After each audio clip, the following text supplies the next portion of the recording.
ಚಳ್ಳಕೆರೆ ತಾಲೂಕಿನ ದೊಡ್ಡ ಉಳ್ಳಾರ್ತಿ ಗ್ರಾಮದಲ್ಲಿ ಬಿ.ಆರ್. ಅಂಬೇಡ್ಕರ್ ಅವರ ಭಾವಚಿತ್ರಕ್ಕೆ ಸಗಣಿ ಎರಚಿ ಅಪಮಾನ ಮಾಡಿದ ಘಟನೆ ಬೆಳಕಿಗೆ ಬಂದಿದೆ. ಈ ಕೃತ್ಯದಿಂದ ಗ್ರಾಮದಲ್ಲಿ ಉದ್ವಿಗ್ನತೆ ಉಂಟಾಗಿದ್ದು, ದಲಿತ ಸಂಘಟನೆಗಳು ಮತ್ತು ಸಾರ್ವಜನಿಕರು ತೀವ್ರ ಆಕ್ರೋಶ ವ್ಯಕ್ತಪಡಿಸಿದ್ದಾರೆ. ಸಂವಿಧಾನ ಶಿಲ್ಪಿ ಅಂಬೇಡ್ಕರ್ ಅವರಿಗೆ ಅವಮಾನ ಮಾಡಿರುವುದು ಸಮಾಜದ ಶಾಂತಿ ಮತ್ತು ಸೌಹಾರ್ದತೆಗೆ ಧಕ್ಕೆ ಎಂದು ಸ್ಥಳೀಯರು ಆಕ್ರೋಶ ವ್ಯಕ್ತಪಡಿಸಿದ್ದಾರೆ. ಆರೋಪಿಗಳ ವಿರುದ್ಧ ಕಠಿಣ ಕಾನೂನು ಕ್ರಮ ಕೈಗೊಳ್ಳಬೇಕು ಎಂದು ಒತ್ತಾಯಿಸಿದ್ದಾರೆ. ಘಟನಾ ಸ್ಥಳಕ್ಕೆ ಪೊಲೀಸರು ಭೇಟಿ ನೀಡಿ ಪರಿಶೀಲನೆ ನಡೆಸಿದ್ದು, ಪ್ರಕರಣ ದಾಖಲಿಸಿಕೊಂಡು ದುಷ್ಕರ್ಮಿಗಳನ್ನು ಪತ್ತೆ ಹಚ್ಚುವ ಕಾರ್ಯ ಆರಂಭಿಸಿದ್ದಾರೆ.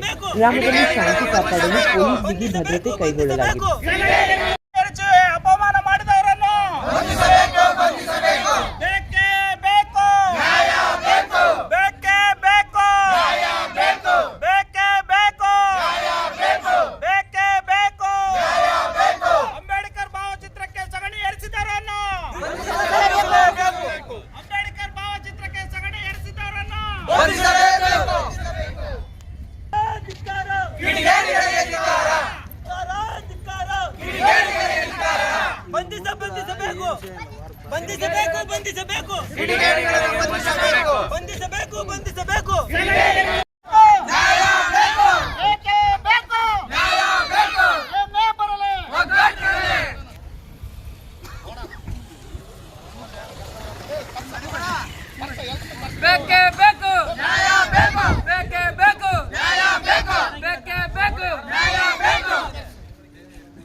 ಅಣ್ಣ